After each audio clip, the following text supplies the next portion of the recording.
آپ صلی اللہ علیہ وآلہ وسلم نے فرمایا، مسلمان وہ ہے جس کی زبان اور ہاتھ سے مسلمان بچے رہیں، اور مہاجر وہ ہے جو ان کاموں کو چھوڑ دے جن سے اللہ نے منع فرمایا۔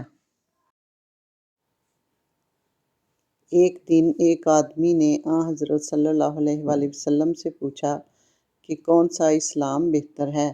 فرمایا، یہ کہ تم کھانا کھلاؤ اور جس کو پہچانو اس کو بھی اور جس کو نہ پہچانو اس کو بھی، الغرض سب کو سلام کرو۔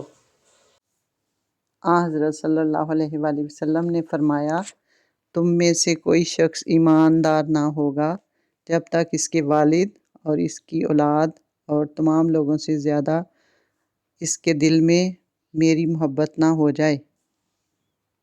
حضرت صلی اللہ علیہ وآلہ وسلم نے فرمایا، تم میں سے کوئی شخص ایماندار نہ ہوگا جب تک اپنے بھائی کے لیے وہ نہ چاہے جو اپنے نفس کے لیے چاہتا ہے۔